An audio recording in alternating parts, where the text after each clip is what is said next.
Feliz y bendecido día, aprendiendo un curso de milagros. El secreto de la verdadera oración es olvidarte de las cosas que crees necesitar.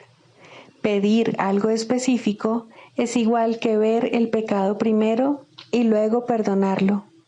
Del mismo modo, al orar pasas por alto tus necesidades específicas, tal como las ves, y las dejas en manos de Dios. Ahí se convierten en los regalos que le haces, pues le dicen que no antepondrás otros dioses a Él, ni que quieres otro amor que el suyo. Este libro es un comienzo, no un final.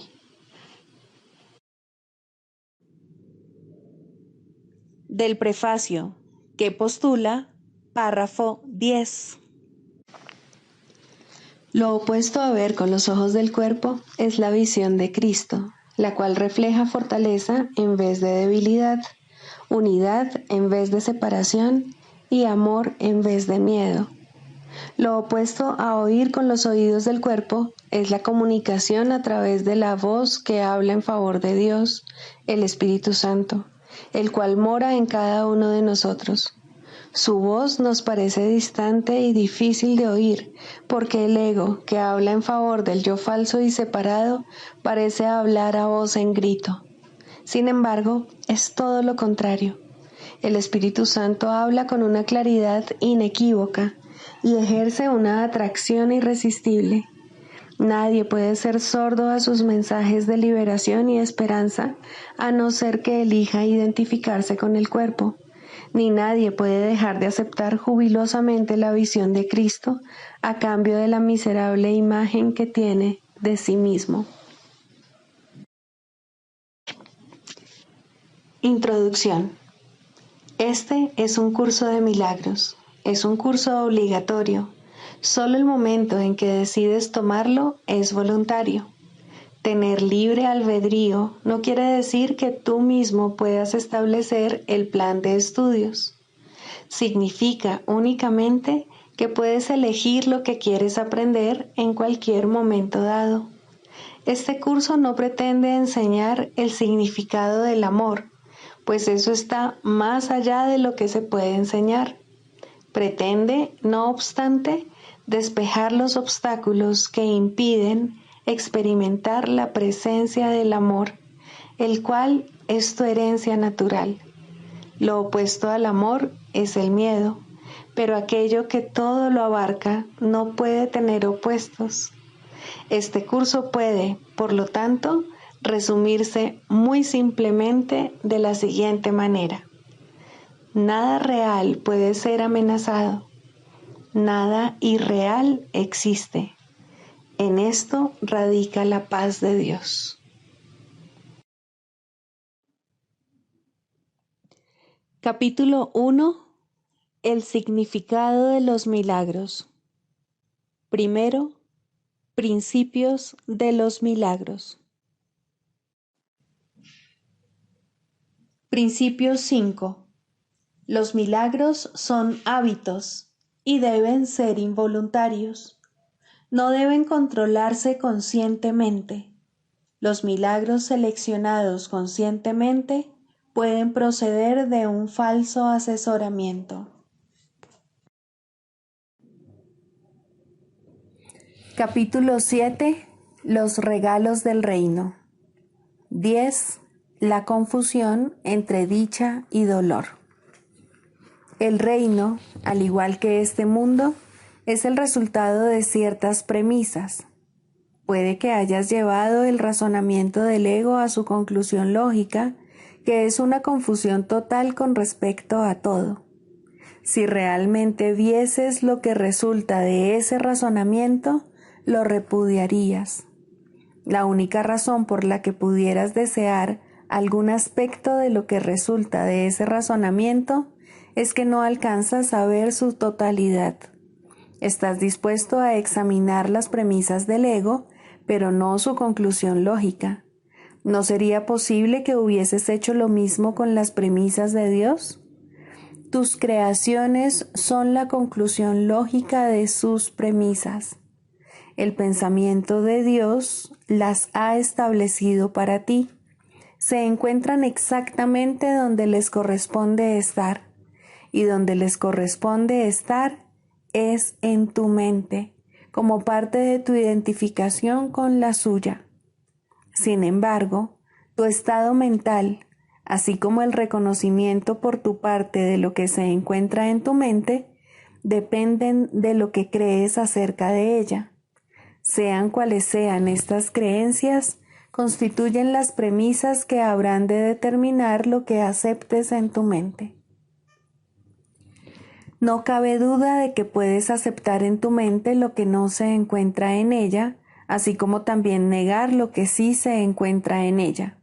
Sin embargo, aunque puedes negar la función que Dios mismo le encomendó a tu mente a través de la suya, no puedes evitar su expresión. Esa función es la conclusión lógica de lo que eres. La capacidad para ver la conclusión lógica de algo depende de que estés dispuesto a verla, pero la verdad de esa conclusión no tiene nada que ver con que estés dispuesto. La verdad es la voluntad de Dios. Comparte su voluntad y estarás compartiendo su conocimiento. Niega que su voluntad sea la tuya y estarás negando su reino y el tuyo. El Espíritu Santo te dirigirá solo a fin de evitarte dolor. Obviamente nadie se opondría a este objetivo si lo reconociese. Mas el problema no estriba en si lo que el Espíritu Santo dice es verdad o no, sino en si quieres escucharle o no. No puedes reconocer lo que es doloroso, de la misma manera en que tampoco sabes lo que es dichoso, y, de hecho, eres muy propenso a confundir ambas cosas. La función primordial del Espíritu Santo es enseñarte a distinguir entre una y otra. Lo que a ti te hace dichoso le causa dolor al ego, y mientras tengas dudas con respecto a lo que eres, seguirás confundiendo la dicha con el dolor. Esta confusión es la causa del concepto de sacrificio. Obedece al Espíritu Santo y estarás renunciando al ego, pero no estarás sacrificando nada. Al contrario, estarás ganándolo todo. Si creyeses esto, no tendrías conflictos. Por eso es por lo que tienes que demostrarte a ti mismo lo obvio. Para ti no es obvio. Crees que hacer lo opuesto a la voluntad de Dios va a ser más beneficioso para ti. Crees también que es posible hacer lo opuesto a la voluntad de Dios. Por lo tanto, crees que tienes ante ti una elección imposible, lo cual es a la vez temible y deseable.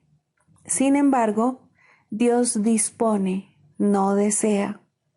Tu voluntad es tan poderosa como la suya porque es la suya. Los deseos del ego no significan nada porque el ego desea lo imposible.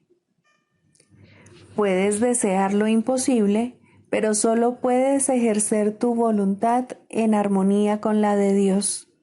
En eso estriba la debilidad del ego, así como tu fortaleza. El Espíritu Santo siempre se pone de tu parte y de parte de tu fortaleza. Mientras en una u otra forma rehúses seguir las directrices que te da, es que quieres ser débil. Mas la debilidad es atemorizante. ¿Qué otra cosa, entonces, podría significar esta decisión, excepto que quieres estar atemorizado? El Espíritu Santo nunca exige sacrificios. El ego, en cambio, siempre los exige. Cuando estás confundido con respecto a la diferencia entre esas dos motivaciones, ello solo puede deberse a la proyección. La proyección es una confusión de motivaciones y, dada esta confusión, tener confianza se vuelve imposible. Nadie obedece de buen grado a un guía en el que no confía. pero eso no quiere decir que el guía no sea digno de confianza. En ese caso, siempre significa que el seguidor es el que no lo es. Sin embargo, esto también depende de sus propias creencias. Al creer que puede traicionar, cree que todo lo puede traicionar a él, mas esto solo se debe a que eligió un falso consejo. Incapaz de seguir ese consejo sin miedo, asocia el miedo con el consejo y se niega a seguir cualquier tipo de consejo. No es sorprendente que lo que resulta de esta decisión sea confusión. El Espíritu Santo, al igual que tú, es digno de toda confianza. Dios mismo confía en ti. Por lo tanto, el hecho de que eres digno de toda confianza es incuestionable. Será siempre incuestionable, no importa cuánto dudes de ello. Dije antes que tú eres la voluntad de Dios. Su voluntad no es un deseo trivial y tu identificación con su voluntad no es algo optativo, puesto que es lo que tú eres. Compartir su voluntad conmigo no es optativo tampoco, aunque parezca serlo. La separación radica precisamente en este error. La única manera de escaparse del error es decidiendo que no tienes nada que decidir. Se te dio todo porque así lo dispuso Dios. Esa es su voluntad y tú no puedes revocar lo que Él dispone. Ni siquiera el abandono de la falsa prerrogativa de tomar decisiones que con tanto celo guarda el ego se puede lograr deseándolo. La voluntad de Dios, quien nunca te dejó desamparado, lo logró por ti. Su voz te enseñará a distinguir entre el dolor y la dicha y te librará de la confusión a la que has dado lugar.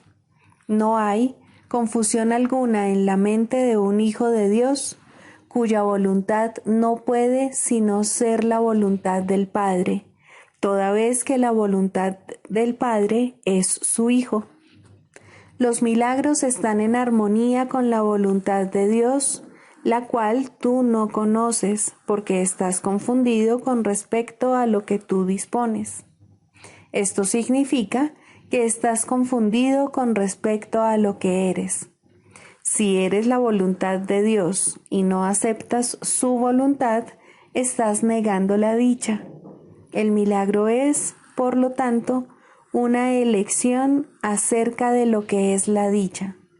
Por tratarse de una lección acerca de cómo compartir, es una lección de amor, que es a su vez dicha. Todo milagro es, pues, una lección acerca de lo que es la verdad, y al ofrecer lo que es verdad, estás aprendiendo a distinguir entre la dicha y el dolor.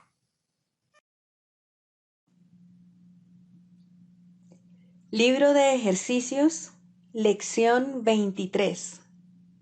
Puedo escaparme del mundo que veo renunciando a los pensamientos de ataque. La idea de hoy describe la única manera de poder escapar del miedo que jamás tendrá éxito. Nada más puede lograrlo, nada más tiene sentido, pero esta manera de escapar no puede fallar. Cada pensamiento que albergas da lugar a algún segmento del mundo que ves. Es con tus pensamientos, pues, con los que tenemos que trabajar si es que tu percepción del mundo ha de cambiar.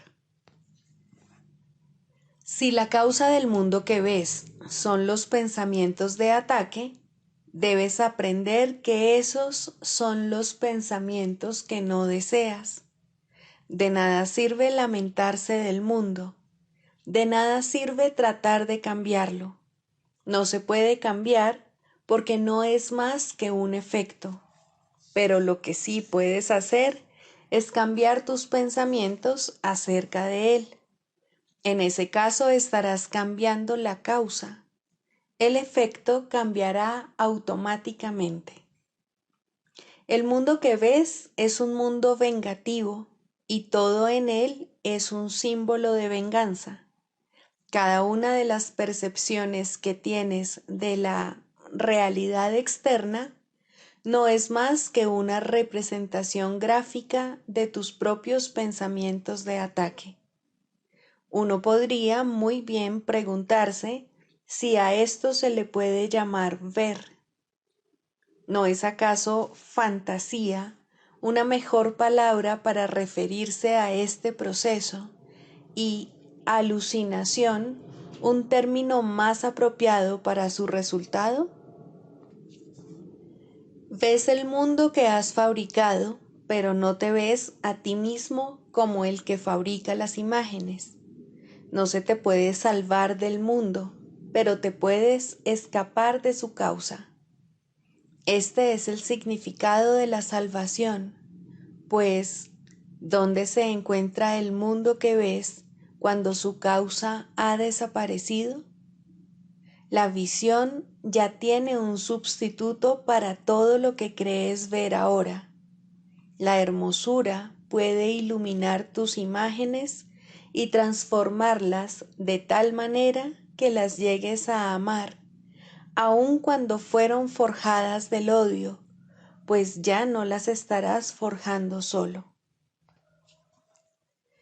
La idea de hoy introduce el pensamiento de que no estás atrapado en el mundo que ves porque su causa se puede cambiar. Este cambio requiere, en primer lugar, que se identifique la causa y luego que se abandone, de modo que pueda ser reemplazada. Los primeros dos pasos de este proceso requieren tu cooperación. El paso final, no. Tus imágenes ya han sido reemplazadas. Al dar los dos primeros pasos, comprobarás que esto es cierto. Además de usar la idea de hoy a lo largo del día, según lo dicte la necesidad, se requieren 5 sesiones de práctica para su aplicación. Según miras a tu alrededor, repite primero la idea para tus adentros lentamente y luego cierra los ojos y dedica alrededor de 1 minuto a buscar en tu mente el mayor número posible de pensamientos de ataque que se te ocurran. Conforme cada uno de ellos cruce tu mente, di: puedo escaparme del mundo que veo renunciando a los pensamientos de ataque acerca de... Mantén presente cada pensamiento de ataque mientras repites esto. Luego descártalo y pasa al siguiente. Durante las sesiones de práctica, asegúrate de incluir tanto los pensamientos de ataque contra otros como los de ser atacado. Los efectos de ambos son exactamente lo mismo, puesto que ambos son exactamente lo mismo. Aún no reconoces esto, y lo único que se te pide de momento es que durante las sesiones de práctica los trates de igual modo. Todavía nos encontramos en la etapa de identificar la causa del mundo que ves. Cuando finalmente aprendas que los pensamientos de atacar y los de ser atacado no son diferentes, estarás listo para abandonar dicha causa. Del Manual para el Maestro, pregunta 4. ¿Cuáles son las características de los maestros de Dios? 3. Tolerancia. Los maestros de Dios no juzgan. Juzgar es ser deshonesto, pues es asumir un papel que no te corresponde. Es imposible juzgar sin engañarse uno a sí mismo. Juzgar implica que te has engañado con respecto a tus hermanos. ¿Cómo entonces no te ibas a haber engañado con respecto a ti mismo? Juzgar implica falta de confianza, y la confianza sigue siendo la piedra angular de todo el sistema del pensamiento del Maestro de Dios. Si la pierde, todo su aprendizaje se malogra. Sin juicios, todas las cosas son igualmente aceptables, pues en tal caso, ¿quién podría juzgarlas? Sin juicios, todos los hombres son hermanos, pues en ese caso, ¿quién se encontraría aparte? Juzgar destruye la honestidad y quebranta la confianza. El Maestro de Dios no puede juzgar y al mismo tiempo espera aprender.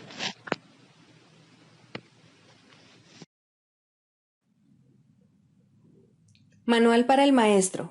23. ¿Juega Jesús un papel especial en la curación? Los dones de Dios rara vez pueden recibirse directamente. Aún los maestros de Dios más avanzados sucumben a las tentaciones de este mundo. ¿Sería justo entonces que se le negara la curación a sus alumnos por esa razón? La Biblia dice, pide en el nombre de Jesucristo. ¿Es esto simplemente una invocación a la magia? Un nombre no cura, ni tampoco puede una invocación generar ningún poder especial. ¿Qué significado puede tener entonces apelar a Jesucristo? ¿Qué confiere el invocar su nombre? ¿Por qué forma parte de la curación pedir en su nombre? Hemos repetido en muchas ocasiones que alguien que haya aceptado perfectamente la expiación para sí mismo puede sanar el mundo. En efecto, ya lo ha hecho. La tentación podrá volver a acosar a otros, pero nunca a ese. Él se ha convertido en el Hijo de Dios resucitado. Ha vencido a la muerte al haber aceptado la vida. Se ha reconocido a sí mismo tal como Dios lo creó, y al hacerlo, ha reconocido que toda cosa viviente forma parte de él. Ahora su poder es ilimitado porque es el poder de Dios. De esta manera, su nombre se ha convertido en el nombre de Dios, pues ya no se considera a sí mismo separado de él. ¿Qué significa esto para ti? Significa que al recordar a Jesús, estás recordando a Dios. Toda la relación del Hijo con el Padre radica en Jesús. Su papel en la filiación es también el tuyo, y el hecho de que Él completó su aprendizaje garantiza tu éxito. ¿Se encuentra Él aún disponible para venir en tu ayuda? ¿Qué dijo Él mismo al respecto?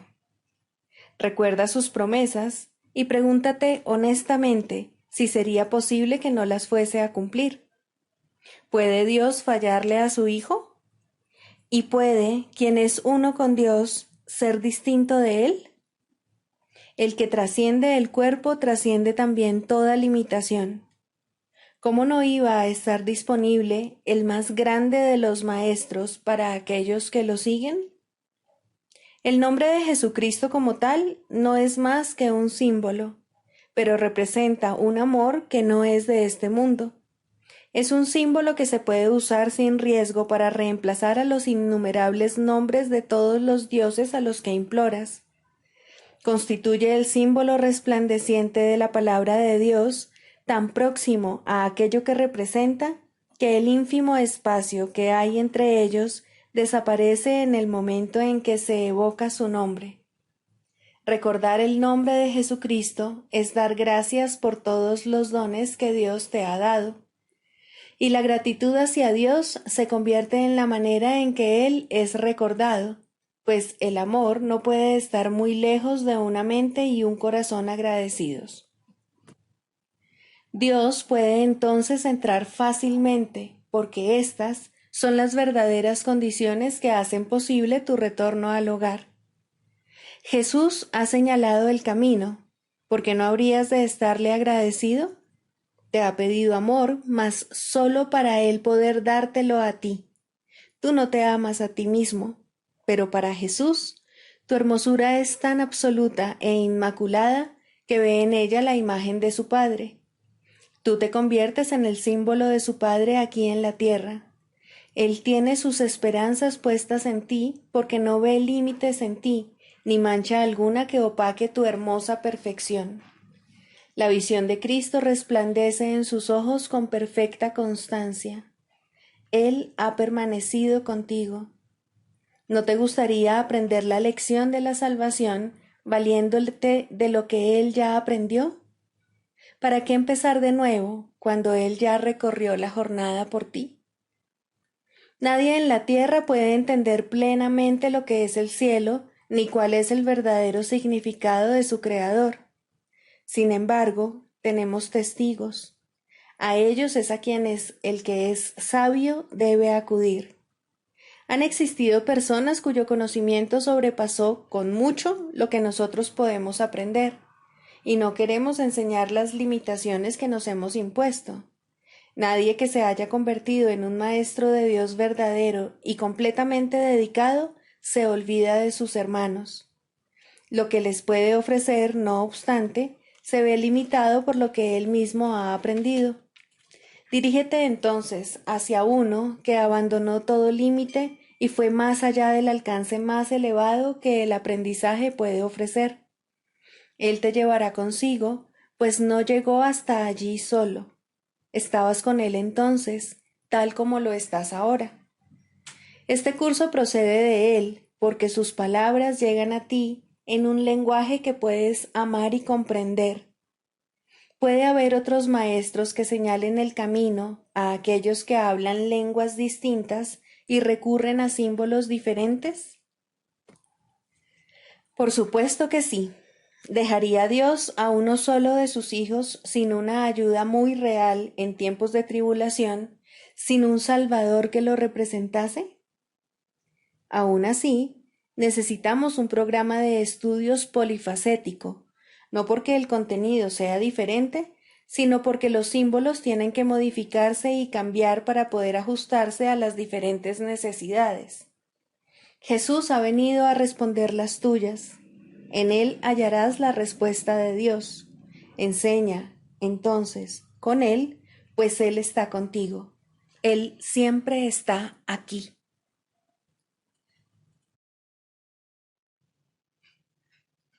Clarificación de términos. Mente, espíritu. El término mente se utiliza para representar el principio activo del espíritu, el cual le suministra a éste su energía creativa. Cuando el término va con mayúscula, se refiere a Dios o a Cristo, es decir, a la mente de Dios o a la mente de Cristo. El espíritu es el pensamiento de Dios que Él creó semejante a sí mismo. El espíritu unificado es el único Hijo de Dios o Cristo. En este mundo, puesto que la mente está dividida, los hijos de Dios parecen estar separados. Sus mentes, asimismo, no parecen estar unidas. En ese estado ilusorio, el concepto de una mente individual parece tener sentido. En el curso, por lo tanto, se describe a la mente como si consistiera de dos partes, el espíritu y el ego. El espíritu es la parte que aún se mantiene en contacto con Dios a través del Espíritu Santo, quien, aunque mora en esa parte, también ve la otra. No se usa el término alma, excepto en citas directas de la Biblia, por ser un término sumamente polémico. En cualquier caso, sería un equivalente de espíritu, entendiéndose que, al formar parte del ámbito de Dios, es eterna y nunca nació. La otra parte de la mente es completamente ilusoria y solo teje ilusiones. El espíritu conserva su potencial creativo, pero su voluntad, que es la de Dios, parecerá estar cautiva mientras la mente no esté unificada. La creación continúa imperturbable porque esa es la voluntad de Dios. Dicha voluntad está siempre unificada y por lo tanto no tiene significado en este mundo, no tiene grados ni opuestos. La mente puede gozar de rectitud o estar errada dependiendo de la voz que escuche. La mentalidad recta escucha al Espíritu Santo, perdona al mundo y en su lugar ve el mundo real a través de la visión de Cristo. Esta es la visión final, la última percepción, la condición en la que Dios mismo da el paso final. Ahí, al tiempo y a lo ilusorio les llega su fin. La mentalidad errada escucha al ego y teje ilusiones, percibe el pecado, justifica la ira y considera que la culpabilidad, la enfermedad y la muerte son reales. Tanto este mundo como el mundo real son ilusorios, pues la mentalidad recta simplemente pasa por alto o perdona lo que nunca ocurrió. Por lo tanto, la mentalidad recta no es la mentalidad uno de la mente de Cristo, cuya voluntad es una con la de Dios. La única libertad que aún nos queda en este mundo es la libertad de elegir, y la elección es siempre entre dos alternativas o dos voces. La voluntad no está involucrada en la percepción a ningún nivel y no tiene nada que ver con el proceso de elegir. La conciencia es el mecanismo receptor, el cual recibe mensajes tanto del plano superior como del inferior, del Espíritu Santo o del ego. La conciencia tiene niveles y puede cambiar drásticamente de uno a otro, pero no puede trascender el dominio de lo perceptual. En su nivel más elevado, se vuelve consciente del mundo real y puede ser entrenada para hacer eso cada vez con mayor frecuencia. Sin embargo, el hecho mismo de que tenga niveles y de que pueda ser entrenada demuestra que no puede alcanzar el conocimiento. El proceso de la psicoterapia.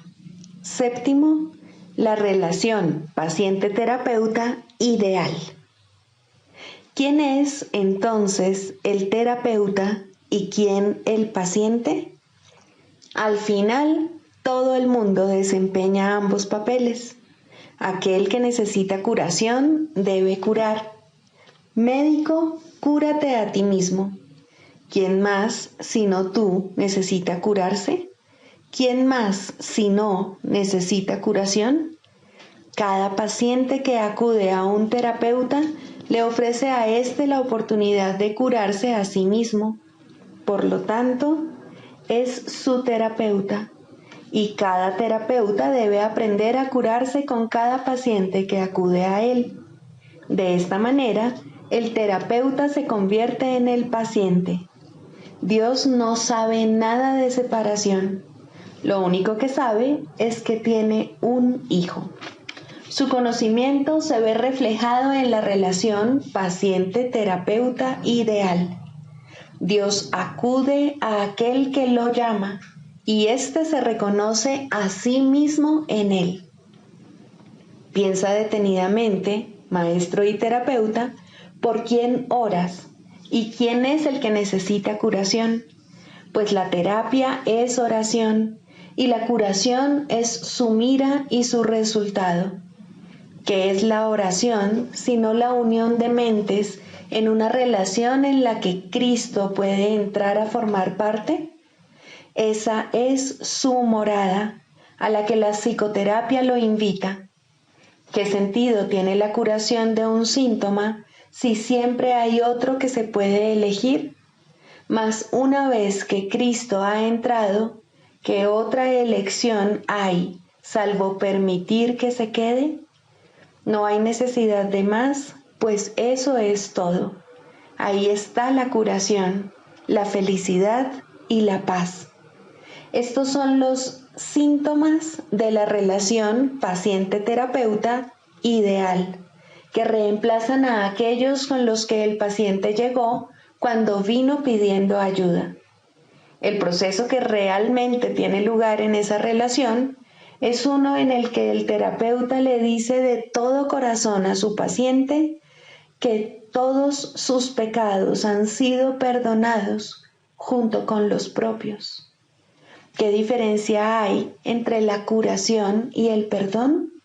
Solo Cristo perdona, pues conoce su falta total de pecado. Su visión sana la percepción y la enfermedad desaparece, pues una vez que su causa ha sido eliminada, no vuelve a presentarse más. Para que esto tenga lugar, no obstante, se necesita la ayuda de un terapeuta muy avanzado, capaz de unirse al paciente en una relación santa, en la que todo sentido de separación finalmente se supere. Para ello se requiere una cosa y solo una: que el terapeuta no se confunda a sí mismo con Dios en modo alguno. Todo sanador no sanado cae en esta confusión fundamental de una u otra forma al considerarse como su propio creador en lugar de creado por Dios. Rara vez, si acaso, es esta una confusión de la que es consciente, o el sanador no sanado se convertiría instantáneamente en un maestro de Dios y consagraría su vida a la verdadera curación. Antes de llegar a este punto, pensó que estaba a cargo del proceso terapéutico y que, por lo tanto, era responsable de sus resultados.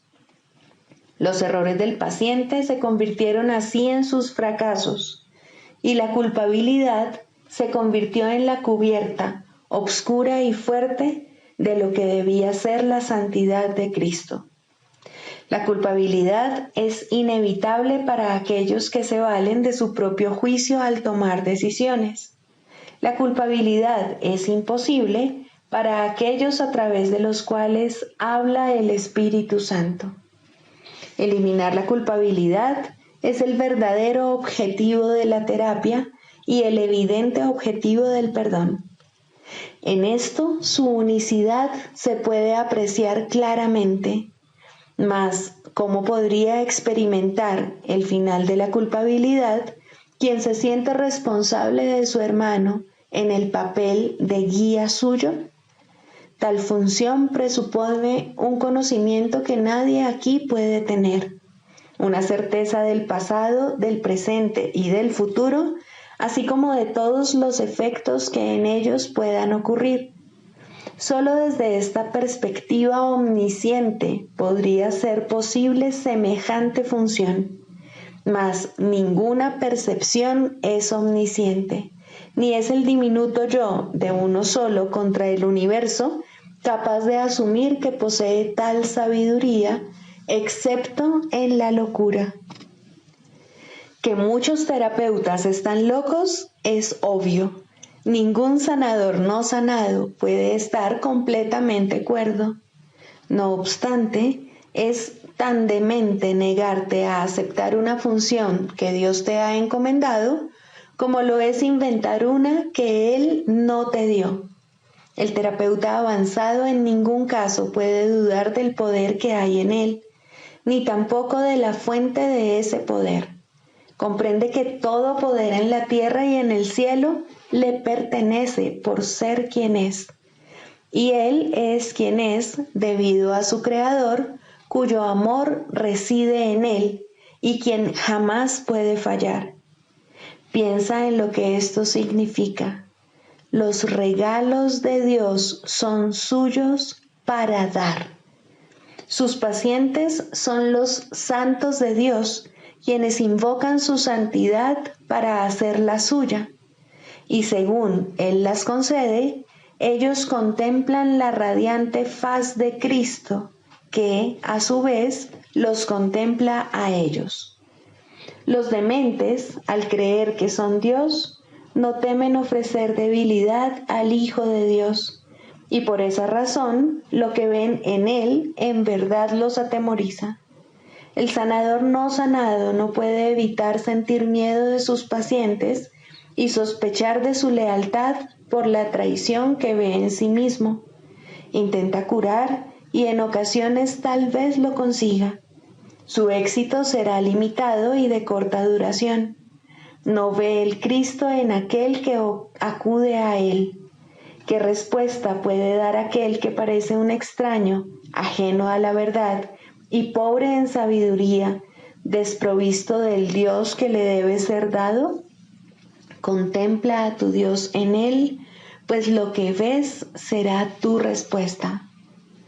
Piensa en lo que en realidad significa la unión de dos hermanos, y luego olvídate del mundo y de todos sus míseros triunfos, así como de sus sueños de muerte. Todos son uno y lo mismo, y ahora nada puede recordarse del mundo de la culpa.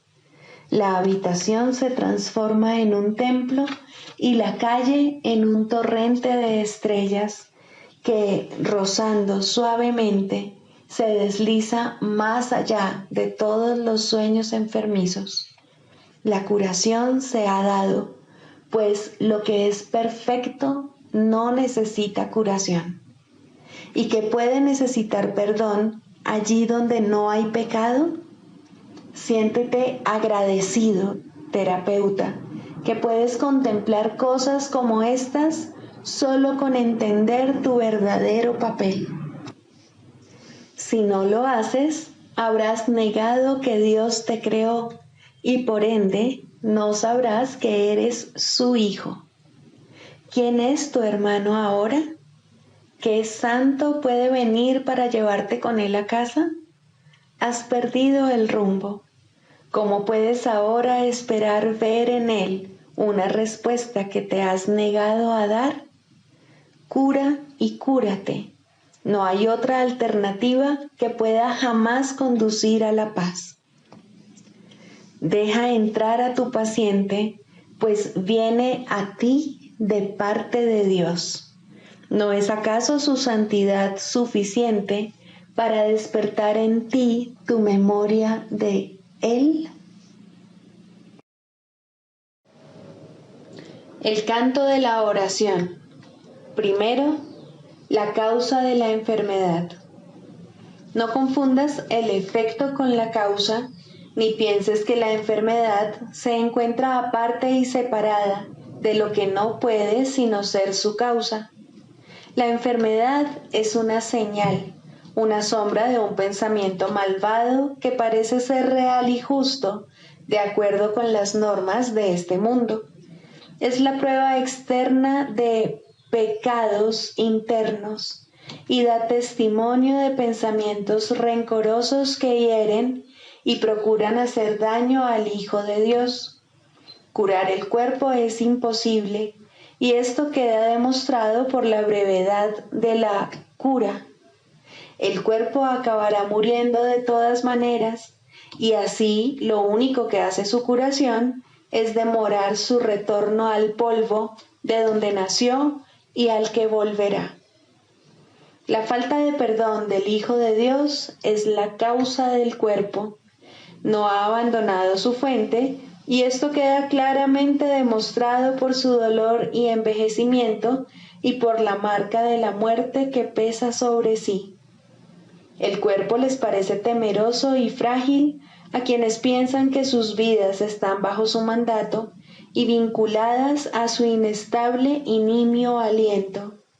La muerte los contempla conforme cada momento que pasa se escapa irrevocablemente de sus avariciosas manos sin poderlos retener, y sienten miedo cuando se producen cambios en sus cuerpos y éstos enferman, pues sienten el fuerte hedor de la muerte en sus corazones.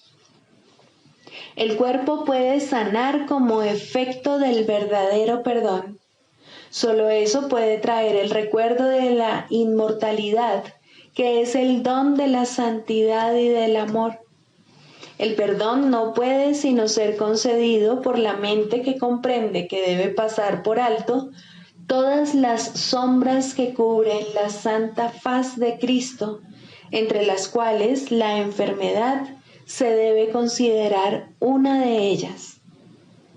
No es nada más que esto, la señal del juicio hecho de un hermano sobre otro hermano y del Hijo de Dios sobre sí mismo, pues ha condenado al cuerpo a hacer su prisión y olvidó que fue él quien le adjudicó ese papel.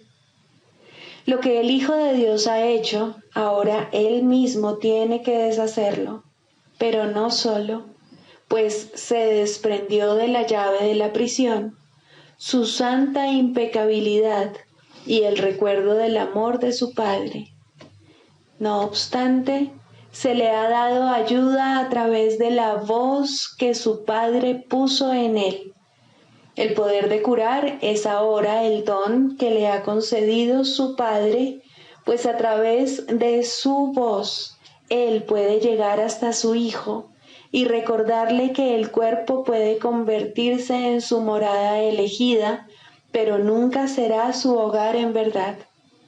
Es necesario distinguir, por lo tanto, entre la verdadera curación y su defectuosa contraparte. El mundo de los opuestos es el lugar de la curación, pues, ¿qué podría necesitar curación en el cielo? Tal como en el mundo, la oración puede pedir desacertadamente y la aparente caridad perdonar para matar. Así la curación puede ser tanto falsa como verdadera, testigo del poder del mundo o del eterno amor de Dios.